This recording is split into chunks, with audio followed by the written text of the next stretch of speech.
And that is why I'm going to quote to you this amazing, beautiful hadith of the Prophet ﷺ. He said, "Man lam yada' qawl az-zuri wal-amali bih." Whoever during fasting of Ramadan does not abstain from lying, from perpetrating and deceiving, from deception, fraudulent talk and fraudulent behavior, lying behavior, meaning hypocrisy, and from acting upon it, right? وَالْعَمَلِ بِهِ وَالْجَهْلِ, and also sinful behavior, then Allah has no business in just making you get hungry and thirsty. What's the point? What is the point? So brothers and sisters, this hadith is actually in Sahih Bukhari. Whoever does not give up false statements, telling lies, and evil deeds, and speaking bad words to others, Allah is not in need of his fasting leaving his food and drink. What's the point? So the purpose of that is something else. The purpose is not to endure pain of hunger and thirst, but to raise your character during that time. It's like when you go to the gym and you do resistance exercise. You shock your muscle. Those of you who know how to build muscle, or you want to lose weight, you know how to shock your body's reaction. And so the body starts seeing benefit and you start seeing results. But when you think about beyond the pain, you endure. People don't go to do exercise because it makes them tired and pain and bring them pain. No, they do it because of the results that they're going to get out of it. That's why you have so many mirrors. Everybody's looking at themselves. They want to see the results. Same with the fasting. Think about the results.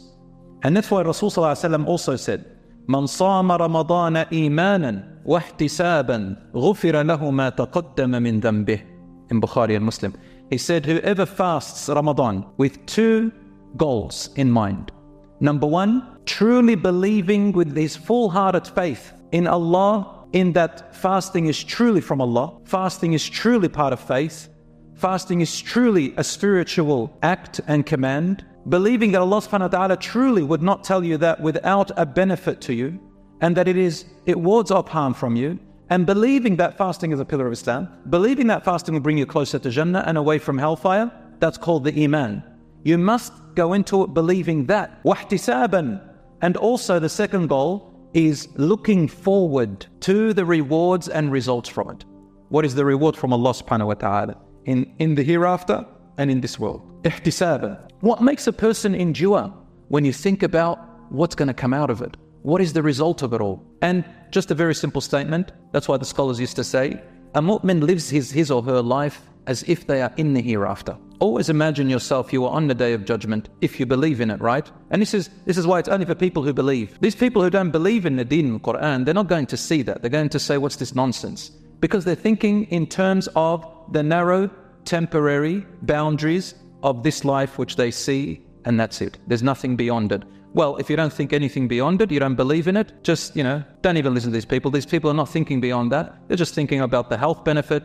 Is it beneficial? Let's look at the articles. Let's look at the studies. That's what doctor said, and I'll go by that. Let's look if it really does help me with my anger, if it doesn't. And that is why with faith and belief, your fasting becomes something different. A lot of people who tell me that they're going to convert, or if you like the word, revert to Islam, before they do it, they're always asking about, fasting in Ramadan. And mashallah, some of them are so prepared. And some of them try to fast before they embrace Islam. They want to try it out. But you see, it's good to practice from a physical point of view, but it is never ever the same. Once you embrace Islam, say your shahada, and your full belief is intact and you're convinced with it and you're with it, fasting suddenly takes on another whole new world for you. Everything about good deeds, your salat is for a different reason, your fasting, your hajj, everything means differently now. And really those who convert to Islam really know exactly what I mean. Ask them.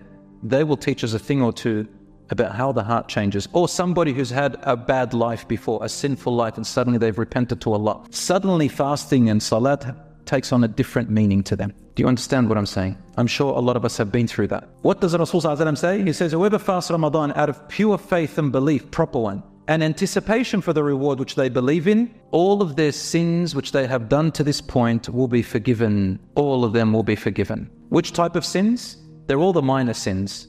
As for the major sins, they require exclusive repentance. You have to stop the major sins. I had a talk about this last time, a lecture. It's on YouTube, my YouTube page. It's got about major sins and minor sins. Or any other page that, alhamdulillah, you trust qualified scholar to talk about it, then go for it.